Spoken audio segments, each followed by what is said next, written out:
Glória a Deus, estamos ao vivo nessa tarde de quarta-feira e eu quero deixar uma palavra da parte de Deus para a tua vida nessa tarde, que está aqui no livro de Lucas, no Evangelho de Lucas, no capítulo de número 5, a partir do versículo 1 até o verso de número 11, que nos diz assim: E aconteceu que, apertando a multidão para ouvir a palavra de Deus, estava Jesus junto ao lago de Genezaré, ou seja, o mar da Galileia, e viu estar 2 barcos junto à praia do lago, onde os pescadores, havendo descido deles, estavam lavando as redes. E entrando num dos barcos, que era o de Simão Pedro, pediu-lhe que o afastasse um pouco da terra. Então, assentando-se, ensinava do barco a multidão. E quando acabou de falar, disse a Simão, a Pedro: Faze-te ao mar alto e lance as vossas redes para pescar. Lançai as vossas redes. E respondendo Simão, disse-lhe: Mestre, havendo trabalhado toda a noite, nada apanhamos, mas sobre a tua palavra lançarei a rede. Então, fazendo assim, colheram uma tão grande quantidade de peixes que se lhes rompia a rede. E fizeram sinal aos companheiros que estavam no outro barco para que fossem ajudá-los. Eles foram e encheram ambos os barcos, de maneira tal que quase iam a pique. E vendo isto, Simão Pedro prostrou-se aos pés de Jesus, dizendo: Senhor, ausenta-te de mim, porque sou um homem pecador. Pois que o espanto se apoderara dele e de todos que com ele estavam, por causa da pesca de peixe que haviam feito, e de igual modo também de Tiago e João, filhos de Zebedeu, que eram companheiros de Simão. E disse Jesus a Simão: Não temas, de agora em diante serás pescador de homens. E levando os barcos para a terra, deixaram tudo e o seguiram. Aleluia! Esta palavra nos fala sobre a ocasião em que Jesus chamou Pedro, Tiago e João para o ministério. E a Bíblia diz que certa feita Jesus estava caminhando pelo mar da Galileia, né? Ali próximo ao mar da Galileia, na praia ali, e ele chegou a um lugar ali nas margens, e o texto diz que quando ele chegou até aquele lugar, uma multidão se ajuntou para ouvi-lo, para ouvir a palavra de Deus, a pregação do evangelho, o ensino da palavra através da vida dele. Porque você sabe, onde Jesus está, as multidões se ajuntam para ouvi-lo. Onde Jesus está, as multidões se ajuntam em busca de um milagre. É bem verdade que Jesus hoje não está na terra em carne humana, né? Mas nós sabemos que através dos seus servos, através dos seus mensageiros, daqueles que pregam sua palavra, dos seus pregadores, Jesus está falando às pessoas. E onde há um pregador ungido pelo Espírito Santo de Deus, as multidões se ajuntam para poder ouvir esse pregador, que é um representante de Cristo, que é alguém que está falando no nome do Senhor Jesus.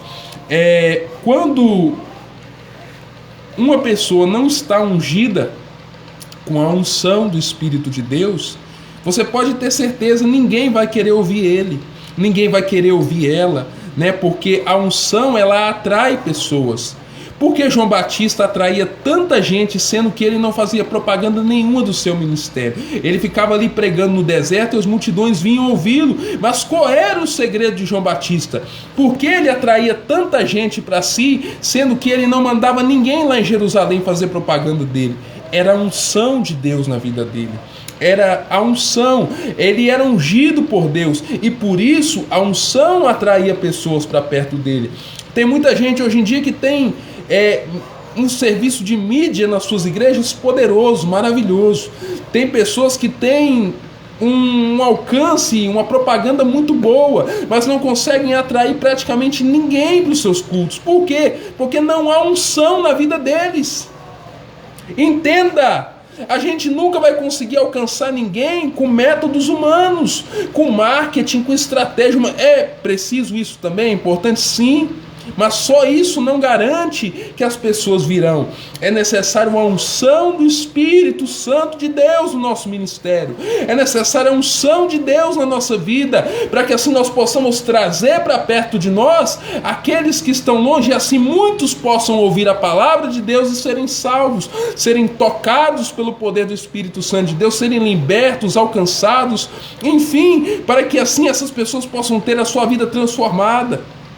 O marketing, como eu falei, ele é importante. Ele até pode chamar, de certo modo, a atenção de quem vê, quem ouve aquela propaganda. Mas é a unção do Espírito Santo de Deus que vai transformar a vida daquela pessoa e que vai dar, como diz o outro, aquele tempero, né? Aquele gostinho a mais naquilo ali que a gente está fazendo. Então, nós precisamos buscar a unção de Deus. E Jesus estava ungido, não é somente porque ele era Deus, mas porque ele estava ungido naquele momento. E a unção trouxe as pessoas para perto dele. E todo mundo vinha ali para ouvir a palavra. Com certeza Jesus ensinava aquelas pessoas. E aqui é importante frisar algo. A pregação é boa, sim. É importante ouvir a pregação, é importante ouvir Deus falando com a gente, sim. Mas o ensino também ele é essencial. Precisamos parar também para ouvir ensino, não só pregação o tempo todo. É necessário, às vezes, a gente pegar e mergulhar mais na palavra e não somente ouvir uma palavra que vai atender os anseios pessoais da gente, as necessidades que a gente tem naquele momento. E hoje em dia nós vemos o ensino ser desprezado e as pessoas procurando mais pregação, profecia, revelação por aí e deixando a palavra de Deus para escanteio, isolando a palavra. O ensino da palavra é importante. Jesus, se você voltar lá no versículo 35 do capítulo 4 de Mateus, você vai ver que Jesus, ou melhor, 4, 25 ou 29, se eu não me engano, e Mateus 9, 35, Jesus, em primeiro lugar, ele ensinava, depois ele pregava e depois ele curava. Ele colocava o ensino em primeiro lugar, a pregação depois, e depois vinham as manifestações espetaculares do seu ministério. Precisamos ouvir mais ensino do que pregação. Pregação é boa, vai revelar a vontade de Deus para a nossa vida, mas o ensino da palavra, ele vai nos instruir a respeito do que devemos fazer para alcançar a nossa bênção e os milagres que precisamos. E então ele diz no verso 2: E viu estar 2 barcos junto à praia do lago, onde os pescadores, havendo descido deles, estavam lavando as redes. Pedro, Tiago e João já estavam desistindo. E é nessa hora que Jesus chegou. E hoje em dia não é diferente. Há muitas pessoas que tentam alcançar os seus objetivos. Elas oram, insistem, trabalham, se esforçam, mas parece que nunca conseguem alcançar aquilo que elas intentam fazer, que intentam alcançar. E é nessas horas que Jesus chega para solucionar o problema. Meu irmão, talvez você está ouvindo essa palavra nessa tarde, minha irmã, e você está passando por essa situação. Você tem estado nesse estado. Você tem orado, se esforçado ao máximo, tem feito de tudo para alcançar os seus objetivos, os seus sonhos, os seus desejos, os seus projetos, mas você está como Pedro, Tiago e João. Você tem tentado sem sucesso e agora você está lavando as redes, você está desistindo, você já não quer mais saber de alcançar a sua bênção, de orar, de persistir, de alcançar aquilo que você sempre quis alcançar. Talvez você está como ele, querendo jogar tudo para o alto e dizer: eu não quero mais, eu desisto, não dá mais para mim. Mas é nessa hora que Jesus vai chegar para solucionar o seu problema. Se você está desistindo e já não quer mais buscar, eu quero te dizer, nesse tempo Jesus está descendo em teu favor. Jesus está vindo ao teu encontro para realizar um grande milagre, como ele realizou na vida de Pedro. Talvez você está lavando as redes agora, mas ele está vindo ao teu encontro, o Senhor, para te dizer: tente uma vez mais, porque uma grande colheita vai acontecer. Aleluia! Aleluia! O sentimento de desistência que você está tendo agora é somente um sinal de que algo grande está para vir. Então persevera, continua, tenta só mais uma vez, porque Deus vai surpreender você ainda neste tempo. Aleluia! E a Bíblia diz então que Jesus senta e começa a ensinar para a multidão, ali no barco de Pedro. E quando ele acaba de falar, ele diz para Pedro: olha, faze-te chamar alto. Ou seja, pega o seu barco e vai mais fundo, né, para o mar, vai mais adiante, lá para alto mar, e lança suas redes para pescar. E o que Pedro diz para o Senhor? Mestre, eu tenho tentado pescar a noite inteira, mas eu não apanhei nada, mas sob a tua palavra eu lançarei a rede. Aqui eu também entendo uma coisa: o mar é as circunstâncias da vida, é as situações que nós enfrentamos no nosso dia a dia. A rede é a palavra de Deus. A orientação de Cristo é a seguinte: lance a rede, lance a palavra sobre as circunstâncias, libere a palavra, profetize o que a palavra de Deus diz. E a partir do momento em que você abrir a sua boca e profetizar a palavra, as circunstâncias vão começar a mudar, a situação vai começar a mudar, porque a palavra de Deus, ela tem poder. Quando nós a liberamos, ela muda ambientes, ela muda circunstâncias, ela muda situações. Isaías disse em Isaías 55:11: a minha palavra, o Senhor dizendo através dele, não voltará vazia, antes fará o que me apraz e prosperará naquilo para o qual eu a enviei. Quando nós liberamos a palavra de Deus, ela cumpre o seu objetivo, ela não volta vazia, ela não é em vão. Então, profetize a palavra do Senhor. Declare a palavra do Senhor sobre as circunstâncias, sobre os problemas que você tem atravessado. Profetize o que a palavra de Deus diz a respeito da sua vida familiar, sobre a salvação dos seus, sobre a sua saúde, sobre a sua prosperidade, sobre a sua vida ministerial. Declare o que a palavra diz e você vai estar ali jogando sementes no solo que irão germinar, irão crescer, irão dar frutos. Profetize o que Deus diz a respeito da sua situação. Não profetize o que o médico diz a respeito da sua situação. Não profetize o que o advogado diz, o que a sua família diz, o que os seus amigos dizem. Não profetize aquilo que o diabo sussurra no seu ouvido. Diga aquilo que Deus diz ao seu respeito. E o que Deus diz ao seu respeito? É tudo aquilo que ele declarou na palavra dele. Então profetize vida sobre a sua situação. Profetize a palavra. Seja um Ezequiel em meio aos vales de ossos secos que você tem vivido. Seja um Pedro em meio ao mar alto da vida que você tem atravessado. Libere a palavra de Deus e você terá um retorno grandioso daquilo que você tem liberado. Então a Bíblia diz que Pedro lança a sua rede ao mar. E quando ele lança a rede ao mar, ele colhe uma grande quantidade de peixe, de modo que se lhe rompia a rede. O que Deus vai fazer na tua vida quando você obedecer à instrução e à orientação dele vai ser tão grandioso. As bênçãos que você vai recolher quando você seguir a orientação de Deus vai ser tão grande na tua vida que você não vai conseguir nem contar de tantas bênçãos que serão. Vai ser tantas bênçãos que vai lhe faltar tempo para testemunhar daquilo que Deus fez por você. E então a Bíblia diz que quando ele lançou a rede, colheu uma enorme quantidade de peixes, de modo que rompia a rede. E ele fez sinal aos companheiros, porque não estava conseguindo pegar tudo sozinho. E a Bíblia diz então que eles pegam os peixes e enchem o barco, e quase que o barco afundava. E quando Pedro viu isso, ele se prostrou diante de Jesus e disse: Senhor, tem misericórdia de mim, eu sou um homem pecador. Até aquele momento ele via Jesus como mestre antes da pesca, mas quando ele viu aquele grande milagre se manifestando, ele reconheceu Jesus como Senhor. Tem gente que não vai reconhecer Jesus como seu Senhor e Salvador até ele ver milagres acontecendo. Tem gente que não vai crer em Jesus até ver a mão dele se manifestar para operar milagres na vida dessas pessoas. O próprio Jesus disse: se não virdes sinais e milagres, vós não crereis. É necessário milagres para podermos ganharmos almas para Ele. É necessário milagres para podermos atrair os pecadores a Cristo. Aleluia! Eu me lembro da história de um grande missionário, um grande pregador do evangelho chamado T.L. Osborne.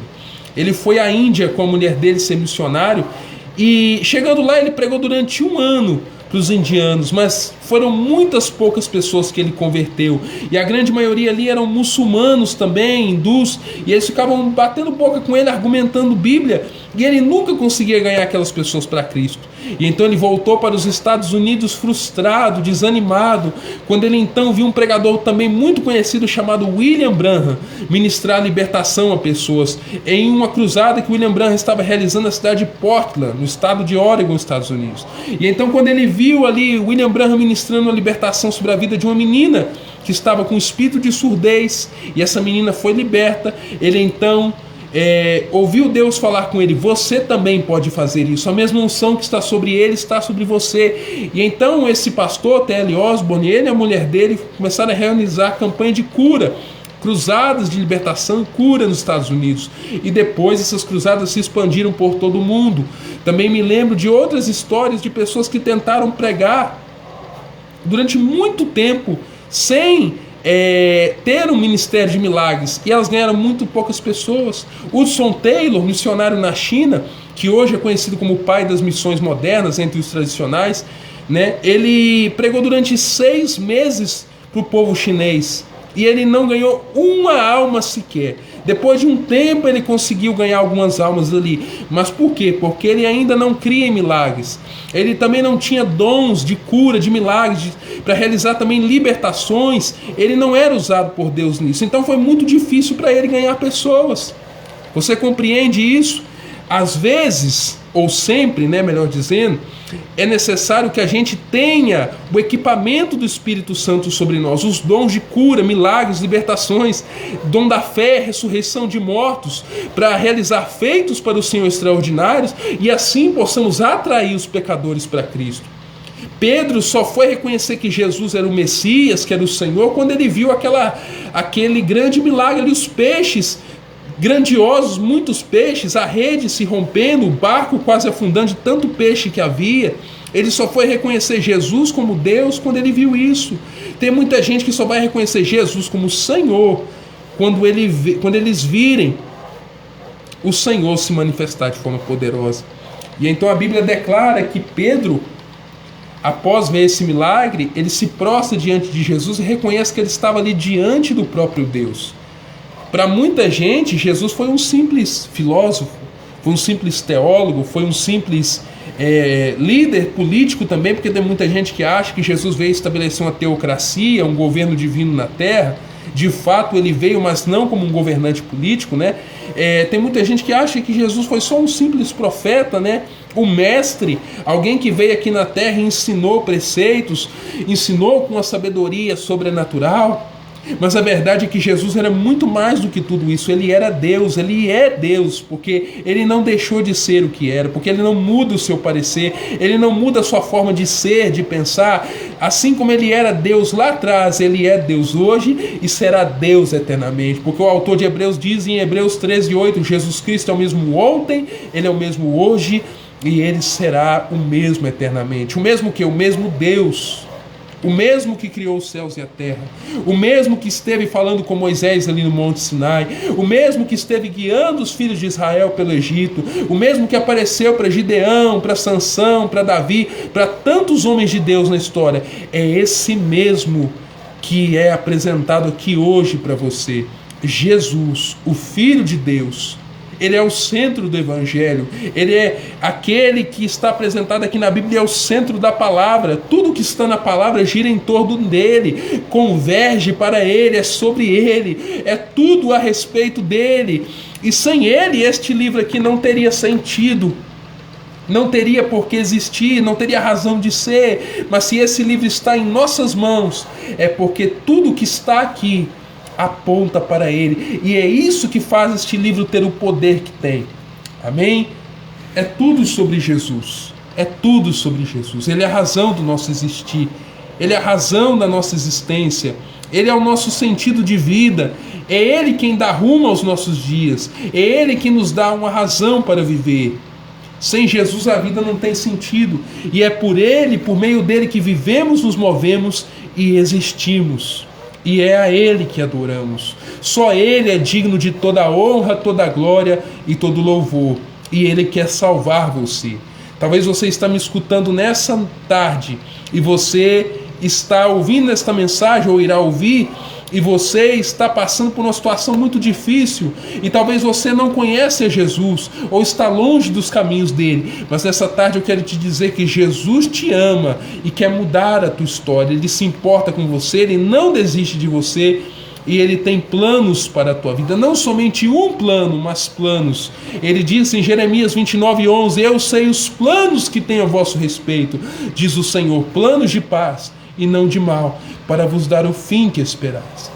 Jesus Cristo tem planos para a tua vida, mas você precisa dar o primeiro passo em direção a Ele e aceitar estes planos, assim como o filho pródigo deu o primeiro passo em direção ao seu pai. E aí então o pai o abraçou, o beijou e o acolheu. Deus só irá te acolher quando você der o primeiro passo em direção a Ele e o buscá-lo.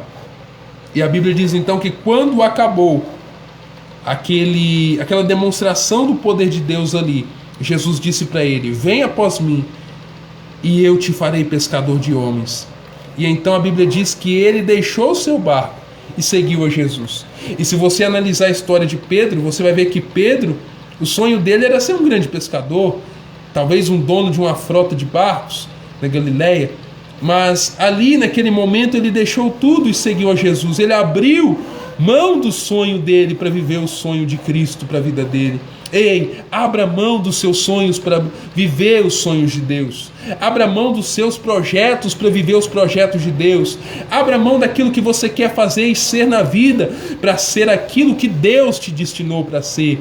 Porque os sonhos e os planos de Deus para a tua vida são maiores e melhores do que os teus planos. Amém?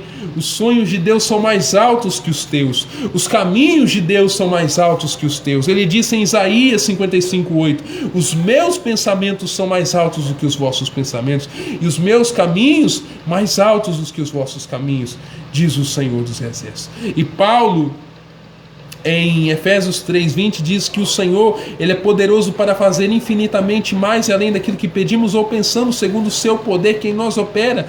E o próprio Paulo diz em 1 Coríntios 2:9 que as coisas que o olho não viu, que o ouvido não ouviu e que não subiram ao coração do homem, são as que Deus preparou para aqueles que o amam. E é isso que Deus tem para você. É algo infinitamente maior do que aquilo que você tem pensado, imaginado e sonhado para a sua vida, ou até mesmo maior do que aquilo que você tem pedido para Ele. É isso que Deus tem para você. Então, nessa tarde eu quero te dizer: abra mão do seu sonho, do seu plano, do seu projeto, dos seus propósitos de vida para viver aquilo que Deus destinou você para viver. Amém? Porque às vezes quando a gente vive o nosso sonho ele acaba não tendo um longo alcance, né? A gente acaba não crescendo muito e acabamos nos frustrando, porque a gente sonhava em ser alguma coisa, mas acabou não sendo muita coisa. Mas quando a gente vive o sonho de Deus, a gente alcança grandes coisas nessa vida e vivemos o melhor de Deus para a nossa vida, e Deus acaba ganhando nessa história e nós acabamos ganhando também. Amém? Então viva aquilo que Deus tem para você e não viva aquilo que você quer viver. Renuncie às suas vontades, renuncie aos seus desejos, renuncie aos seus sonhos e projetos para seguir os planos de Deus para você, o caminho que Deus traçou para a sua vida. Aí você pode me perguntar: qual é os planos que Deus tem para mim? Com certeza Deus já vem falando com você aquilo que Ele quer que você faça, aquilo que Ele quer que você viva, aquilo que Ele quer que você sonhe. Então siga os planos dEle, deixe os seus de lado e viva o melhor de Deus, aquilo que desde antes da fundação do mundo Ele sonhou para você. Eu vou ficando por aqui, eu deixo essa mensagem de fé com você. Um grande abraço do seu amigo, do seu irmão Jonathan Ricardo Dias. E lembre-se sempre: Jesus ama você, se importa com você, não desiste de você, e creia, a tua fé nele com certeza te levará à vitória. Eu amo você em Cristo Jesus. Obrigado por existir na minha vida. Um grande abraço. Fique com Deus, fique em paz e lembre-se que em Cristo você é mais que vencedor. Deus abençoe grandemente em nome de Jesus. A paz.